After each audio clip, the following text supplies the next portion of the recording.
Whenever you're ready. Okay, so my grandparents are the type of grandparents that like to complain about the younger generation, especially when it comes to technology. So my grandpa absolutely does not understand technology, and he has like constant questions about like how do you do this, like even he has like trouble using the remote control of TV. So recently he started complaining a lot about my sister using her iPad. Her iPad, she uses it for everything because all her schoolwork, all her homework is on the iPad. So he's like, oh, you're gonna rot your brain just staring at the screen. It's like, technology's so confusing now, it's so complicated. He's like, well, the last time I used a computer was when we were using floppy disks. That was so easy. And let me just say, computers have come a long way since floppy disks. So today I want to talk about the evolution of the digital computer, starting with the first digital computer invented, the first mass-produced computer, and ending with the first laptop invented. So the first digital computer invented was the ENIAC. ENIAC stands for Electronic Numerical Integrator and Computer. The ENIAC was developed to collect data on for the U.S. Army on ballistics reports. It was invented by J. Eckhart and John Mackey in 1946.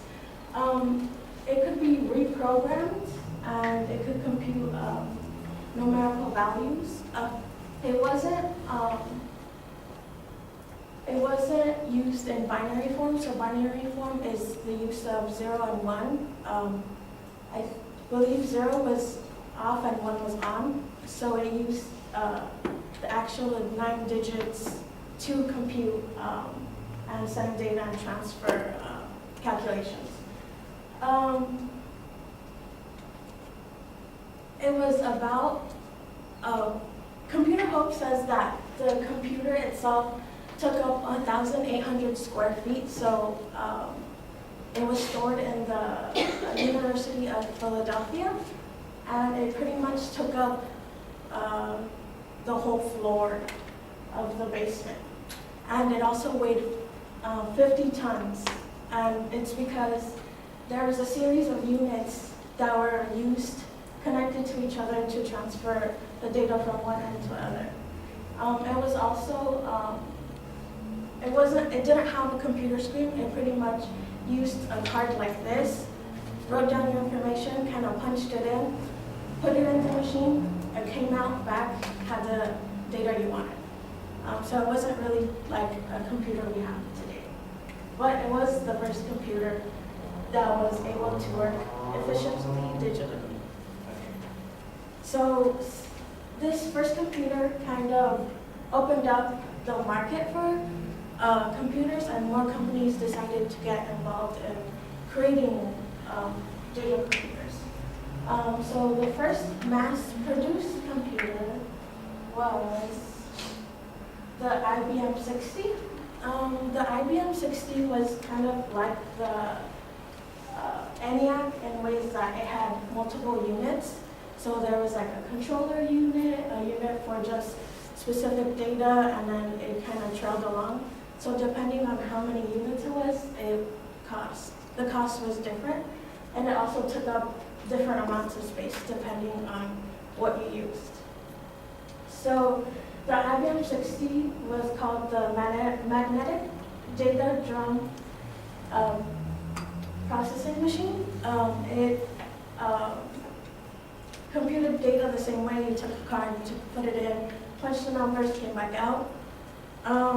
It was mostly used by large businesses to collect their data, put it in, kind of like statistics on what they were making, how much they needed, and stuff. IBM predicted that if a vital factor in familiarizing business and industry would start program printing would make the IBM successful, and that was true. About 2,000 of these were produced installed by the end of 1962. As time progressed, computers get better and better, and then in 1975, the first kind of desktop computer was made. So then the desktop computer was made, and then it kept progressing to look like this. And then as time kept passing, they progressed to the first laptop, which was Osborne 1. Osborne 1 was more like a luggage. It closed up like luggage. And it was about 25 pounds. And the screen was only 5 inches. You could use 2 floppy disks to store your data, but it really didn't do much besides save like the documents you typed or do equations. So it was really popular among traveling businessmen. They were pretty much the only people kind of buying these. The Osborne 1 company said it cost about $1,795 at the time, so translating it now, it would be more expensive, but we have why would someone buy this now? The Osborne Computer Company says that in September 1981, it's had its first 1 million sales. So this was really a big kind of change in the computer industry. It was like a big jump from the desktop to the laptop. The sales reached 10,000 units a month, but unfortunately the Osborne 1 company ended up being bankrupt because they kind of over-predicted their sales and announced another laptop after this one. So people stopped buying them, waiting for the new one. But they didn't understand that when they stopped, they weren't getting the money in to build the new one. So they went bankrupt, and then the laptop didn't become like officially more popular than the desktop until 2008. So not until 2008 did more people want a laptop than a computer desktop. And I believe in 2008, 78% of US adults own a laptop. And well, actually in 2015, I'm sorry. In 2015, 78% of US adults owned a laptop. And then in the Consumers Association says that in 2008, 38.6 million laptops were sold worldwide. So the laptop has become kind of like this revolutionary item. So to conclude, the laptop has come a long way since the 1940s, starting with the first laptop, the first digital computer invented, the ENIAC, went 50 times to the first mass-produced computer, then to the Osborne 1, the 25-pound laptop.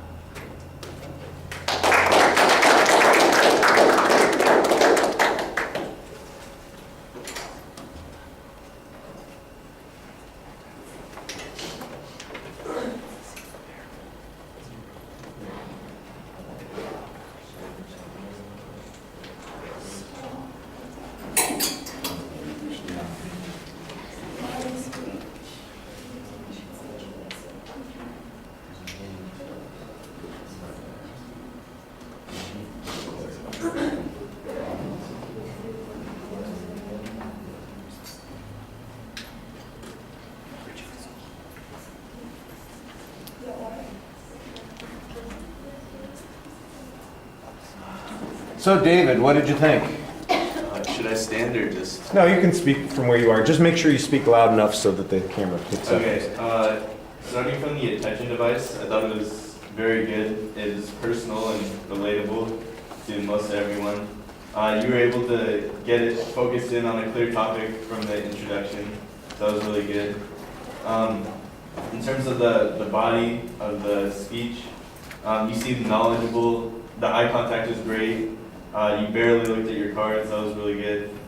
And then you were with the order was very good. Chronological, kept everything in line. And then you worked naturally with the visuals, moving back and forth between slides. That was good. And your voice projected well. And the only bad thing, you had some slight pauses in between facts, but that's about it. All right.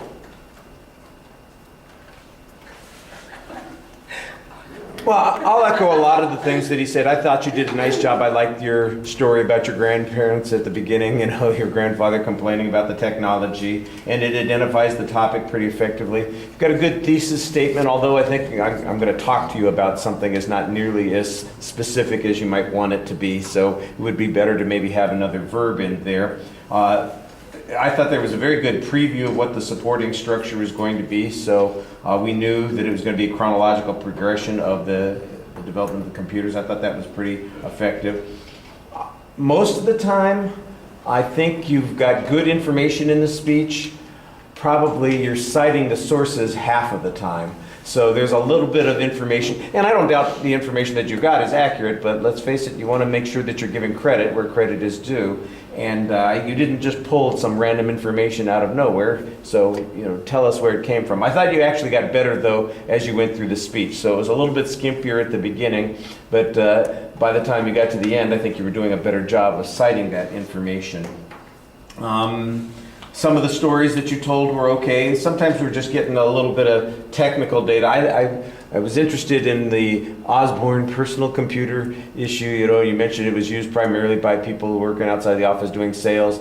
And I was just thinking, well, this would be a great story for some sales guy who's trying to load it onto a plane, or somebody talked about how useful it was, or somebody who's recalling having used it and maybe comparing it to the new kinds of computers that they use and see how different they would be in their impressions of it. Something to make it a little bit more personable and interesting, as opposed to just kind of, here's information about the subject. So I think you could use a little bit more of those types of things. I liked some of the things that you had, Kazunai, at the beginning of the speech.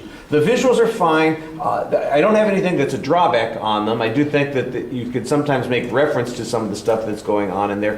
The Osborne, for instance, you do talk about it having only the 5-inch screen, and you could see that in the picture that you're talking about. I was thinking that you presented some statistical information on that last point, and it seemed like how many people have laptops compared to desktops and that sort of thing. And you mentioned, and it seemed like you got hung up on the dates. It's 2008, no, it's 2015. I'm thinking, well, this would be an easy thing to have a line chart on that we could see, where the divergence was. They crossed it 2008, and today 75% have laptops and only a small portion have desktop computers as their primary computers, that sort of thing. And of course, maybe there'd be a third line when tablets came in and started doing the same sort of thing. So just maybe a little bit extra in there. What you had was good and solid, so no problems with it. I'm just thinking about what things might have been added to the presentation. And I'm going to disagree with David a little bit on the presentation issues. Remember, that's not the heavy thing that we're focusing on right here, so don't panic about this. But you give your speech half the time to the screen. You turn away. You're speaking sideways most of the time. These people get to see the back of your head quite a bit, which I'm sure is quite lovely, but it's not really what they want to be looking at. You should be facing the audience more, speaking to all of us, maybe occasionally turning your head over the screen. But the truth of the matter is, since it's a static picture for most of the images that you've got, once it's up and you know that it's the right one, I don't know why you keep looking at it, except that it's something for you to look at other than the audience, and that's a little bit of a problem. You want to be looking at us. But I would agree, for instance, that you seem to know the information well. You weren't really overly dependent on your notes. That part is good. All right. Thank you very much for going first.